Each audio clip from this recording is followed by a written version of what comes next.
Hey guys, welcome to a very special edition of the Mark and Andre podcast. I'm Mark. I'm Andre. And this is Andre here. We're doing a very... yeah, by the way, that's Andre. We're doing a very special Mark and Andre podcast. We're doing this on the road. We are going to... one of our very good friends' roasts. Justin Saunders is a good friend of ours. He's actually so nice that I'm actually surprised we're actually doing a roast. Yeah, like it's really hard because he plays this like asshole character. He's very crude and very mean and says the meanest things, but he is the kindest person you could ever meet. He's a teddy bear. Yeah. Straight up. This is in lieu of actually getting a lot of stuff done today. We actually did the Keanu review, which is available on my YouTube channel. That link is available on my Instagram. But let's just get this first and foremost done out the way. Let's get rid of the commercials. This episode of the Mark and Andre podcast is brought to you by Game Swappers. Game Swappers, buy, sell, and trade your retro games and next-gen consoles. That's Xbox One and PS4. You can come into contact with Game Swappers via Instagram at GAMESWAPPERS. That's GAMESWAPPERS. Game Swappers, buy, sell, and trade. Keep in mind, guys, that if you do share my podcast channel, any podcast through any form of social media, you'll get 10% off towards your retro game purchases and 10% more towards your trade-ins with your retro games or next-gen games at Game Swappers. Be sure to let me know or the management account at Game Swappers on their Instagram for the discount. The trade-in games only work inside the store. Just want to let you know that, and it's U.S. only. But anyway, let's talk about the first thing on the docket here. I was perusing through Facebook, and I read an article saying that Ghostbusters, the new Ghostbusters reboot trailer, is actually the most disliked non-music video in YouTube's history. This trailer was only released months ago, and now it's the most disliked thing besides a music video in YouTube's history. What do you think about that, Andre? I mean, it's hilarious, first of all. But I didn't understand why the backlash was so harsh. Yes. But on one of the previous podcasts we spoke on it, it's just they weren't consistent. Yes. There's a lack of consistency, and now we are seeing the results of the fans. Yes. Especially because you took such a beloved brand and just swapped everything and changed everything that everyone knew about this brand and expected everyone to be positive about it.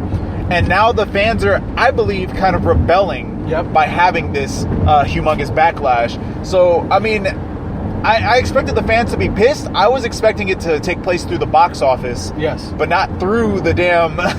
they showed their expressions through YouTube. Yeah, and the thing is that YouTube has always been very thorough and very... it's a very telltale sign of how the movie's going to do through the box office. Right. Hence seeing bad trailers.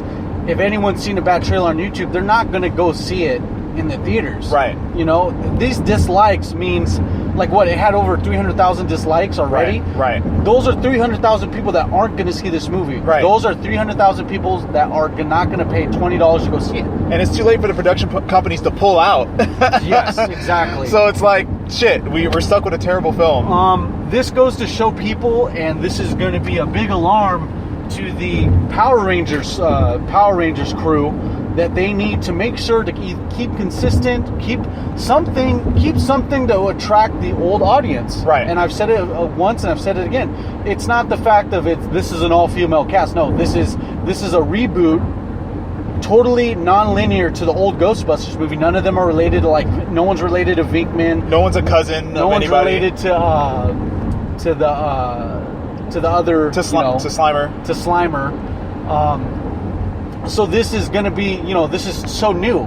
And with new, you have to attract a newer audience. Right. So that just went to show people that, it goes to show that a lot of people are not happy with this trailer and aren't going to be happy with the actual movie. But also, this shows the power of the internet.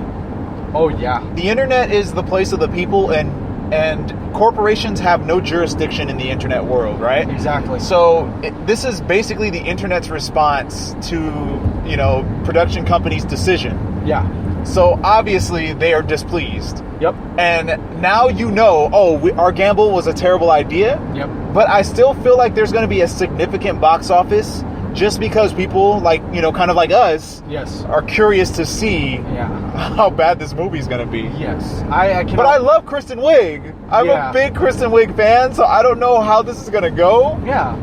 But they're going to break the lore with it, man. Exactly. They're going to destroy this. What I'm kind of going to assume, and with things like this, you can always take your assumptions. You can always take assumptions with a grain of salt, but the box office, this movie may get mutilated by social media, and just because everyone's going to ride the hype of it already having negative reviews on YouTube, this is a trending subject that we're dealing with right now. Right. All in all, we're seeing one of the many reboots that aren't successful already. Well, the trailers anyway, like Point Break. The new Point Break trailer was nothing about the old Point Break. They even they just slapped the title on it. Right, they slapped the title on it. And they were saying like all of the elements of the original Point Break were actually removed. All of the favorite parts of the original Point Break are gone. Yeah. So it's not Point Break. Nope. You might as well just make it another film. Put a different name on it and just take the fucking risk. Yes. But they're so afraid to take that risk because they want to get their money back. That's it. So I'm assuming they tried to go the controversial route with the Ghostbusters thing. Yeah. And I think they failed. Yeah. Not even the black actress that's in there. She's not even related to Winston. Why? I heard Winston's gonna make a cameo just as like a cab driver or something. Like I heard all. Oh, I thought Johnny Depp was gonna make a cameo as Winston. Hey, it's me, Slimer. Like Johnny Depp is the voice of Slimer.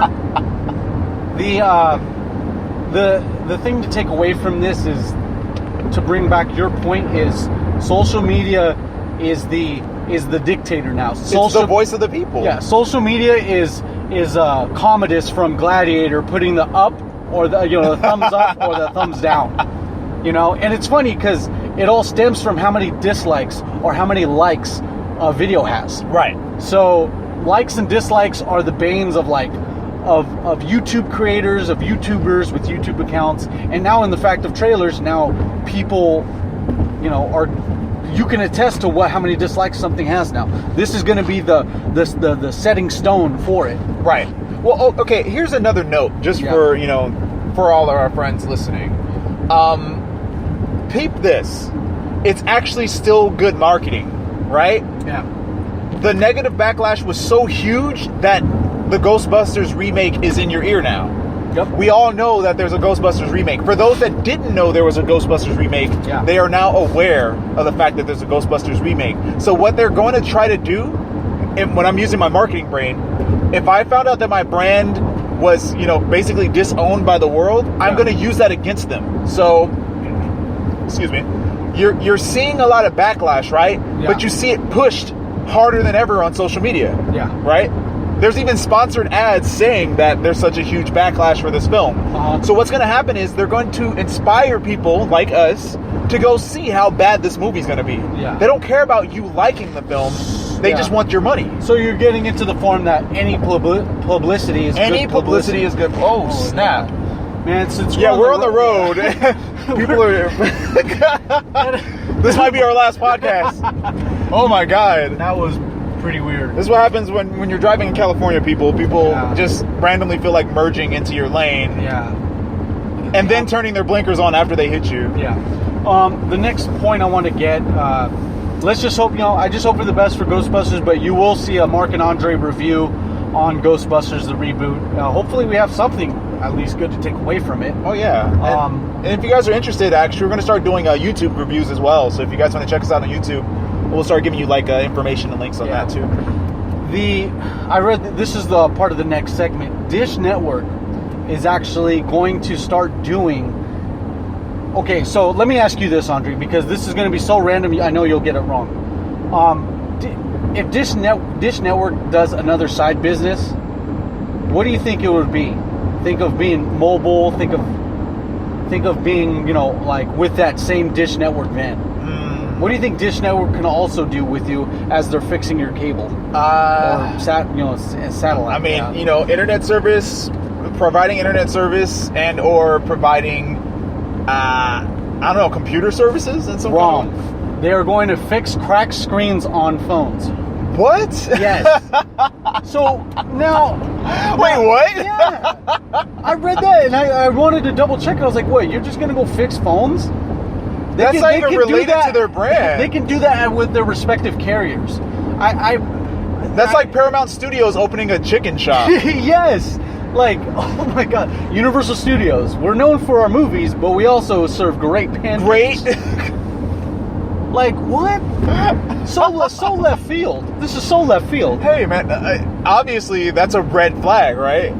Cable might not be doing as well as we assume they're doing. I think, they're satellite. But, I mean... same satellite. Thing. I mean, even in the dawn of this age, we're...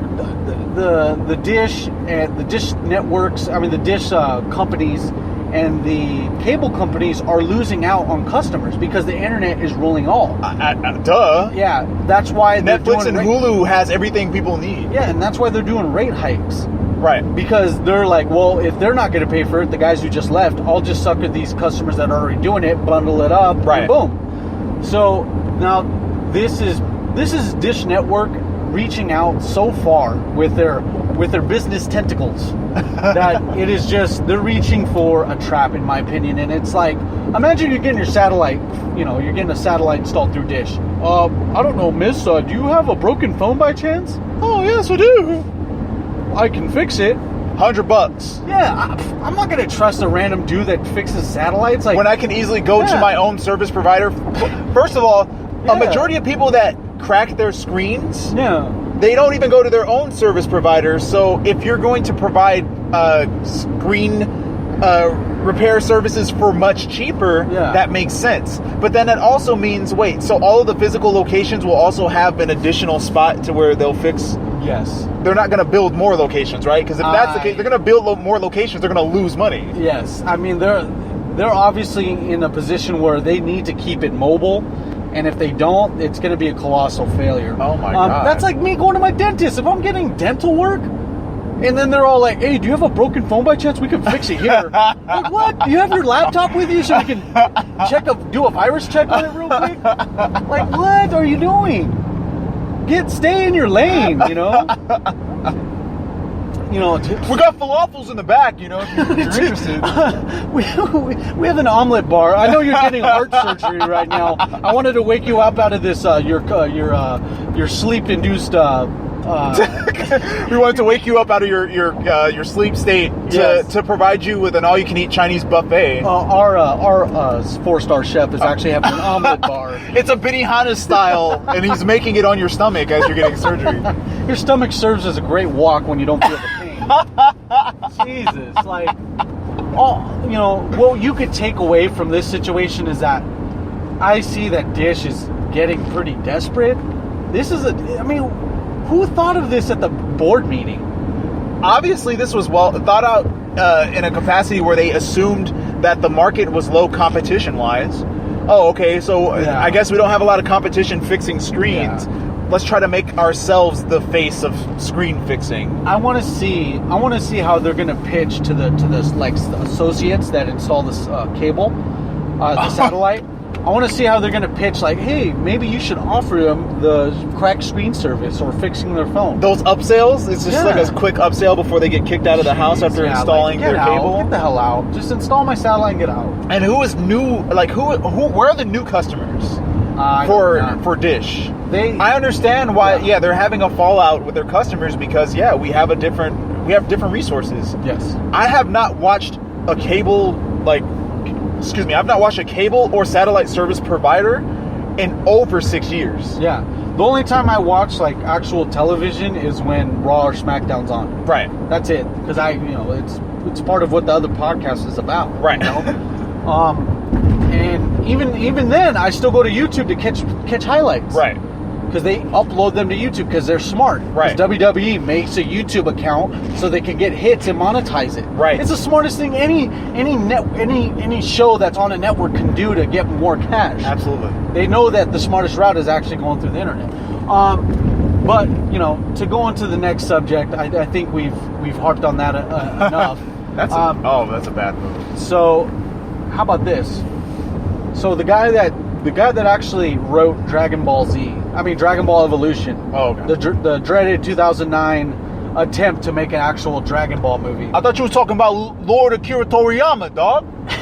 No, he knows what he's doing.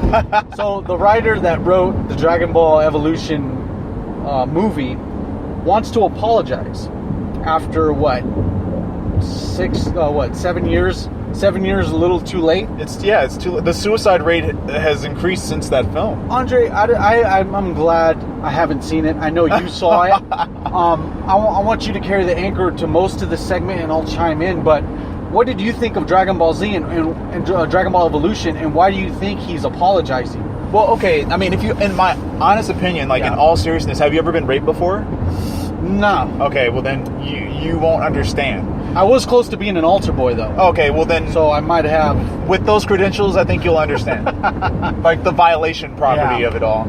So, Dragon Ball Evolution was such an incredible just detour from the Dragon Ball universe that it almost was like you were watching a parody or some kind of comedy. And I'm not talking like scary movie parody or Naked Gun parody, which requires some form of skill. Yeah. I'm talking Meet the Spartans level of parody. Like, I can't even believe this is real because there's no fucking way that Dragon Ball's name is attached to what I'm witnessing. So I can probably get an assumption of this. This is a movie that actually tried to be serious, but within their seriousness, they've actually like emitted moments of comedy. No, where it's like, oh fuck, this they're totally getting this wrong. This is funny. I mean, close to that, but in reality, no. It's like it didn't even have a tone that made sense. There was no consistency whatsoever. I mean, and even the character details and the information based on the fucking manga or the anime, all of it's wrong. Even Master Roshi. Chow Yun Fat is Master Roshi. Oh yeah, and he has his hair like he has black, full-grown hair. Like, it doesn't even make sense. Like, when you see things, it's like, did they even... I'm sorry, I'm getting emotional. The tears are coming. Yeah. I mean, the guy that played Goku, the role of Goku, there are interviews when people are asking him, well, what did you think of the Dragon Ball series? And he's like, oh, yeah, I just watched it. It's actually really good. Like, what the fuck? Are you kidding me? And, like, after the movie's over, like, you just saw it. Goku's depiction is, first of all, there's too much. Let me piece this down. Okay, so from the Dragon Ball, so is this Dragon Ball regular Dragon Ball or is this Dragon Ball Z? It's regular Dragon Ball, but it's like set when Goku's high school aged. Oh, okay. It doesn't even start when he's a child, right? But this now that's a time where like that's actually a blank period in the whole saga. No, fuck that happens. You see that period in Dragon Ball. You see that. You see that progression later in the seasons. Okay. But peep this. Goku is in high school. Oh my god. Goku's in high school. In American high school? He's in an American high school. Whoa. And he gets fucking bullied. Wow. He gets bullied and treated like shit because he's not cool. And it's like, okay, all right. That's kind of dumb, but I'm going to keep going with the film. But then it's like, no, I can't believe. All right. They kill his father Gohan, right? I'm sorry, not his father. They kill his grandpa Gohan. I just had to lock the doors because Andre's grabbing for the doorknob to eject out of my car. Where are the blades? There's blades in here somewhere. So yeah, back to where you were saying. I need cyanide. Oh my God. I can't take. Just imagine. I'm not going to do a full breakdown of this film, but just imagine everything that you understand from Dragon Ball and the Dragon Ball Z series. Yeah. It's irrelevant. It doesn't matter because it's non-existent. What about film. So who's the villain? Fucking Piccolo. But it's fucking it's Piccolo, right? Yeah. But you don't even get a fight. You don't get anything from him till the end of the movie. Oh jeez. But the last fight of the film is just a CG fest and a fireball fight. There's like no physical confrontation whatsoever. There's no power beams? No. There's power beams. No, it's just like it's just explosions and fireballs. Oh gosh. Let's go back though. Yeah. Yamcha is this blonde-haired... Oh. He's got fucking blonde... It's a blonde-haired Asian dude. He's the only Asian... Oh, no, there's... I get...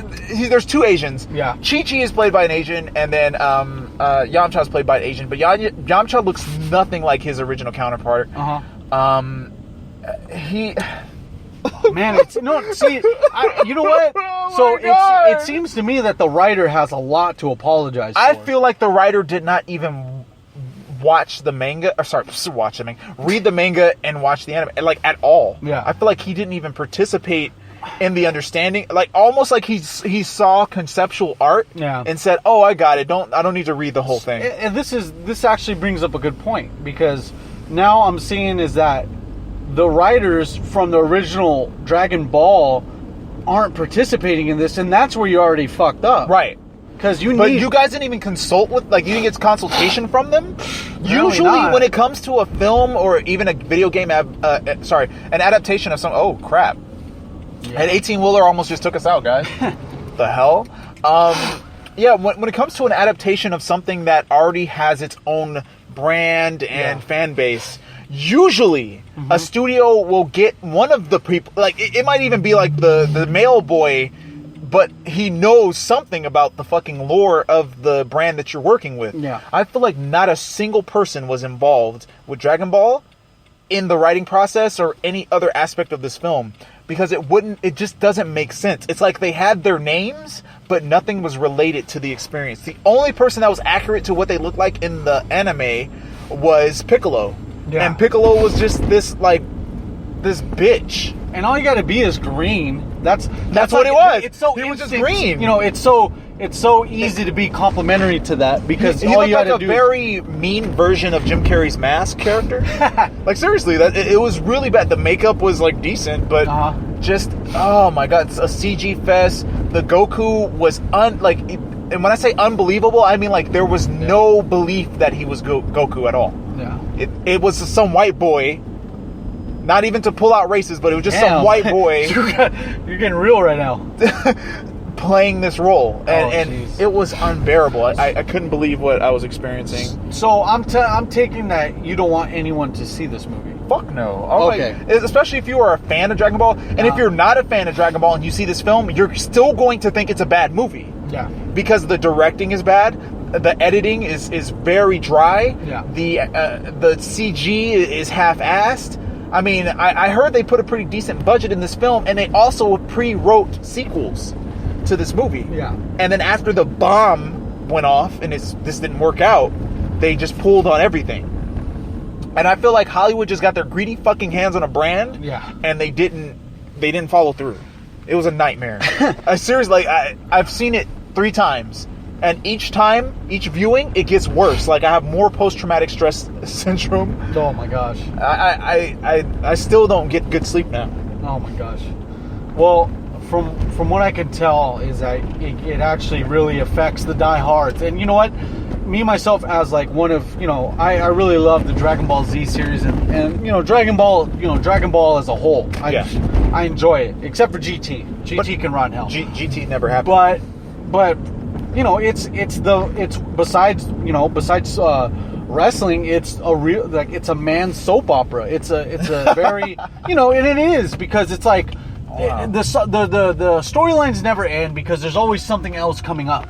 You know what I mean? Right. And it really tugs on my heartstrings to realize that this movie played us like a 2-bit fiddle. Right. And that shouldn't happen. Movies that translate from anime should really complement the anime itself. But as you can tell, they're already messing up. Okay, Ghost in the Shell, they have fucking Scarlett Johansson playing the main role. So Final Fantasy. Final Fantasy animated that was pretty thing. bad. But I don't know. It's just when you're Dragon Ball is one of the largest anime. Think about it like this, guys. Yeah. Dragon Ball Z basically opened anime up to America. Ooh, we got a parking spot. Oh, hello. Nice. And then you disrespect us by just making a half-ass film, man. Yeah. I mean, I really lost my shit when Vegeta shows up. Vegeta's not even in Dragon Ball. Yeah. Vegeta shows up and he's black. What? He's black and he has 4 arms like Goro. You're I swear to God, and he's wearing a beige thong that does like it looks like he's nude, right? No, I swear to God. And then that's like four strikes already. No, seriously. And then he's talking to them, and he's like, "I'm having premonitions. Are you familiar with Mortal Kombat?" And then I'm just fucking with you. Oh my gosh, I have been trolled beyond compare right now. So I'm sorry. You got me definitely, sir. My bad. Beige thong. I was just like, wait, hold on, this is getting really bad. So the next topic I want to get to is that there's two goth, and by goth I mean these movies are the epitome of goth movies, especially in the 90s. So remember in the 90s they did, the vampire phase comes every 25 years. True. You had it in the late the early 90s, late 80s. You had the Lost Boys. Right. You had Vampire in Brooklyn. You had all these. From Dusk Till Dawn. Yeah, From Dusk Till Dawn. You have vampires come every 25 years. So what I want to get to is that there's going to be a reboot of this first goth movie, and all the cast is returning after. Promptly, they're going to make a sequel after 20 years. It's The Craft. No! Oh my God! I was just thinking, please don't say The Craft. Yes, no! The Craft. So Nev Campbell and all them biddies. God! All them biddies are going to be back. Them old bitches. Yes. What are they fucking going to do? Why? What are they? I don't know. Fuck, I'm so sick of Hollywood. What are they going to do with that brand? 20 years later. There's no reason. I even said, I was like, you know what? I don't even need to write material for this segment because all of it's just going to come organically. What does that even mean? Why do they have... Okay. The Craft... Okay. The Craft was all right. The Craft was all right. Yeah. It didn't warrant a fucking sequel at all. I'm telling you. Okay, last podcast we were talking about, I feel like Hollywood is just what do we got? They're just going through a list of old fucking brands. What was moderately interesting or what had some kind of impact on a certain period of time. Yeah. The Craft? And you're going to have all these bitches back? Yes. So, yes. And they're going to be like moms? Yeah, I know. What are they going to oh, yeah, we have to do a seance during daycare when my kids are away? Teach our daughters to fucking be witches? I don't know. And I thought at the end of the film that they all were through. What happened? I don't know. So what this reboot's going to have to do, and what all long time reboots happen or long time sequels, they're going to have to bring someone that has current marketability. Right. That's always going to have to happen. That's why they did X-Men in the 70s again, because you can start these characters young and not have to deal with Patrick Stewart, not have to deal with the other old guy that plays Magneto, because who knows, maybe during say if they try to do an X-Men 4 in present time, Magneto or Patrick Stewart might have croaked. Right. And that's just saying it because they're up in age. But okay, well, this is not a reboot. This is an actual extended period of time sequel. This is like Halloween H2O. Now, these women are all out of their prime, and I'm sorry, side note, I'm not about a person being in their prime, because I feel like every person should have the shine no matter what they do. Yes. But from Hollywood standards and from standard American standards, there is a time period for your acting career. Yeah. Nev Campbell is done. Yeah. Gerard Butler had his. Yeah. Gerard Butler's done. You don't see him anymore. Yes. You don't see fucking Sean William Scott ever again. Right. You know what I mean? So... Oh my God! I'm sorry. You're hurting my brain. Yes, guys. Really? Do you guys think this is a good idea? The Craft? Yeah. I'm sorry. I'm getting loud and angry, but this is meaningless. Yes, it is very. Have you lost all faith in in your human decency to make this movie? There was just an absence of effort now. What are they? I would be damned if they try to keep the schoolgirl thing going, because that's what was attractive. They were attractive young ladies. So we got the men dragged in there, and then the women were like, "Oh, I'm familiar with these women because they were in our team films." Yes, it was all a branding. If you look at it, it was a very smooth marketing move to get all the right people in the right places. Yeah. Who the fuck cares right now? Yes. hopefully, like I said, this is pretty much talks of this happening. Hopefully, through the test screenings and stuff, this kind of gets panned away, or I don't know what's going to happen. But from what you can see and what you're going to have to assume, if this gets past the test of the producers and the test screenings, they're going to have to make some major changes. Have a lead actress that's current, like Jennifer Lawrence, and have her be the villain witch. Is that what they're going to do? Something has to happen. Jennifer Lawrence is one of the daughters or something, and she rebels against her mother, and they all have some crazy like massive battle or something. You might not want to say more because I think Hollywood's going to be writing. They're taking notes already. Yeah. The next goth movie that I have is now. These guys are going to do another one. I don't know whether this is going to be a reboot. Someone's going to have to come back because Interview with the Vampire. What are they going to do with that? Dude, I don't want to see Christian Slater at any point in Hollywood again. Like, I'm not being... Like, this is not a joke. I thought he died. No, Christian Slater... Well, in Hollywood perspectives, he has died. When you go straight to DVD movies, you do die. A slow death. Same with, Steven Seagal. Right. Same with... Steven's a man, though. Same with Digimon Hansu. Unfortunately, but the thing is that Digimon Hansu actually gets, besides his in B movies, he gets a lead role. Right. But in actual A movies, he gets a good side role, like Guardians of the Galaxy. Remember, he was in it. Yeah. He's actually going to be in the Star Wars. He's actually going to be in either this Star Wars movie, or Rogue One, or the next one. He might be one of Kylo Ren's boys, because I know Benicio del Toro is going to be in the next Star Wars movie, not Rogue One, but the next Episode 8. That's another podcast. Yeah, I have so much know. to say about that shit. But so what can we get from this is we can actually see Hollywood is actually very, very desperate because they're wait. Just a quick note. I mean, we just went to the movies today, and the movie theater itself, the tickets they printed, were a totally different type of paper. You know what I mean? They're actually very flimsy. It was like the cheapest paper you could ever receive, actually. Yes. So I feel like the film industry is losing so much money that we might actually see the end of film, unless we get to the point where Hollywood beats us to virtual reality films. But the YouTube community is already ahead, and they're already making like virtual reality blogs and 360-degree videos. I don't see what other thing they can pull off. Well, from my perspective, it's like this: people that go to movies are people that need to imagine, or people that want to escape. Right. So the general audience of the lower and middle class, those guys are moviegoers. Right. Right. We do that to escape. Like every time I see a Rocky movie, I want to start working out. Every time when I saw Gladiator, I thought that was this badass like Maximus. I use that to escape. So what I want to get to is that it's, with technology slowly falling, technology is a little too far ahead for the audience that moviegoers go to. Right. So it's going to be a long time before we actually see, the movie industry dying. Right. I kind of see it like that because it's really hard for me to say that we're going to take all these megaplexes and all these movies are just going to go straight to YouTube. That to me, there's no money in that. And then, Netflix is taking a lot of money. Yeah. But okay, because Netflix has its own studio. Yeah. But all right. I agree with you, I actually do. Yeah. But at the same time, right, we're going to see this. Yeah.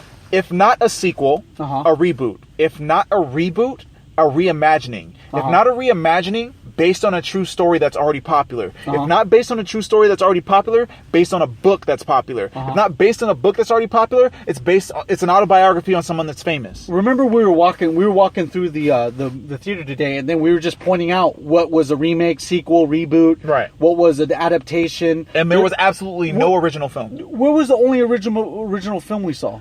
It was the upcoming film by the studio that made the Box Trolls.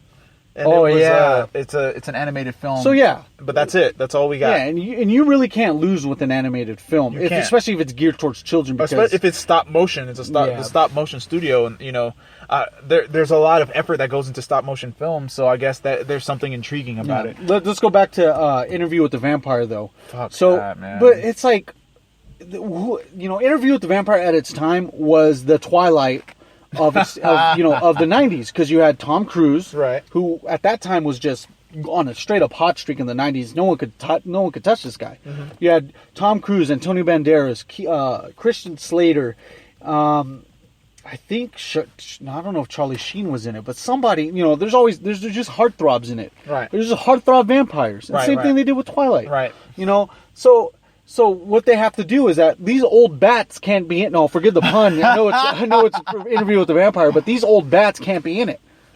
They're gonna have fresh dudes in it and fulfilling those same roles. Yeah, I really think that this is gonna be a big reach towards what the Hollywood audience, you know, the Hollywood execs want to see. Right.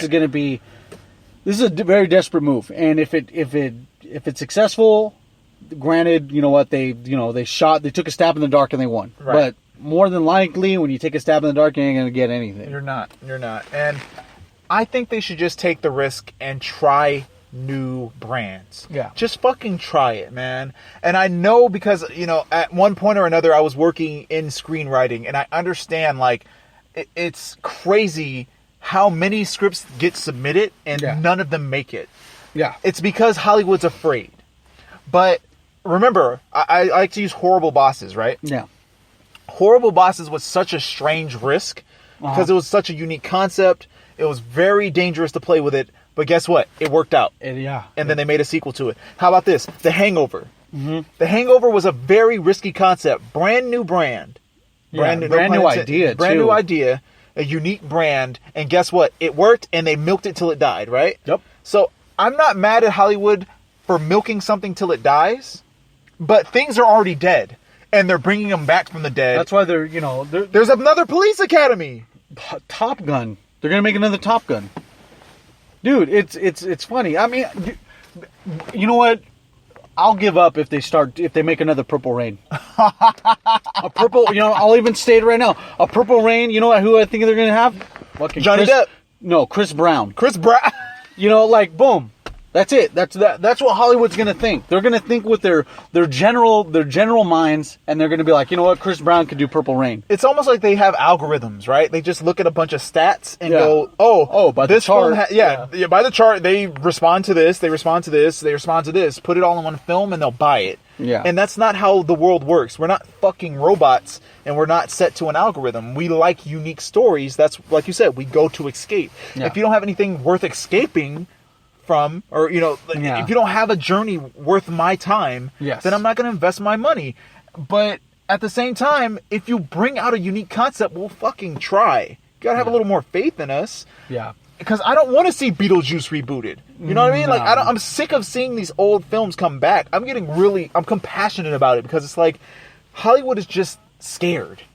They're fucking scared. Mm-hmm. So, I mean, at this point, guys, really, if you guys want entertainment, just take yourselves to Netflix, because Netflix Studios is making a lot of great stuff. A lot of great shows and a lot of great films. I think Hulu's going to follow suit and start making their own studio shows and films and stuff like that. And then you're going to see Hollywood bleed into the internet, because they can't keep this going. This goes to show you, too, is that everyone's trying to do the same path, because Universal's trying to do the Universal Monster movie universe. They're going to rehash that. Right. And DC... Warner Brothers is actually going to do their own, you know, superhero movies. Right. And now, you know, Marvel's doing their thing. Right.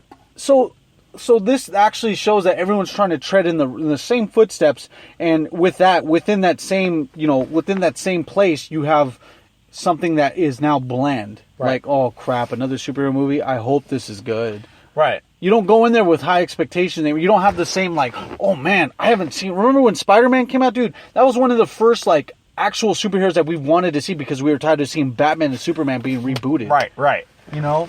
And now they're just throwing Spider-Man in Civil War. You know, like... Yeah, man. They're just like, well, what do the kids like? Okay, put it in the same film. And it's getting scary. Angry Birds versus Spider-Man. Right.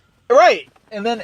Might as well. I mean, what else? What else do you want? Yeah. Oh, what do you like? Oh, people kind of respond to Russell Crowe, and they respond to Ryan Gosling. Put them in the same film. Oh, yeah. What? Yeah, the good guys or whatever. You know, it might be a good film, you know what I mean? But it's just one of those weird pairings that they're trying, because they're like, well, people like Ryan Gosling. Yeah. People like Russell Crowe. So let's see what happens. Boom. And I'm just baffled. And I feel like people like, you know, I would consider us intellectuals, but we kind of come off as elitists. But I feel like even the general audience is catching, like, onto this crap. Yeah, that's what happened with Another superhero movie? Yeah. Another one? Yeah. How many superheroes are there? Yeah. Is that another Deadpool? Like, why are we watching so many? Like, I can't believe how the superhero film franchises have taken over Hollywood because they're so desperate. Yeah. They go, oh, well, the nerds spend the money on the books, so they'll spend the money in the theaters. And that's what happens. Well, what I want to do is that we're kind of running close on time, but yeah, those are the segments that I had prepared for the Mark and Andre on the road edition. No. But what I want to let you guys know is that this episode of the Mark and Andre podcast was brought to you by Game Swappers. Game Swappers. Buy, sell, and trade your retro games and next-gen consoles. That includes Xbox One and PS4. Keep in mind that you could come in contact with Game Swappers via Instagram at GAMESWAPPERS. That's GAMESWAPPERS. Game Swappers. Buy, sell, and trade. Keep in mind that if you do share the Mark and Andre podcast show, or if you share Retro Collecting 101, or if you do share the pay-per-review wrestling podcast, there's going to be discounts for you at Game Swappers. You end up sharing it, you get 10% off towards your game purchase, or you'll get 10% more towards your trade-ins. Trade-ins are in-store only. Every purchase is U.S. only or in-store as well. But that's an incentive for you sharing the show. And if you want to just share it because you're a kindred spirit and you actually give a damn on the success of the show or any other shows, please just share it. Anyway, I want to thank you guys for tuning in tonight at the Mark and Andre podcast. Keep in mind that we'll actually start doing more movie reviews, actually live YouTube, live action YouTube reviews. You'll see our faces. Yeah, because I didn't like that Superman and Batman actually took like 2 hours of the segments. Oh my God. But, it was still good nonetheless. But we have a Keanu YouTube video that we're going to upload very shortly tonight. Other than that, you guys have a good night. Thank you for tuning in. Bye.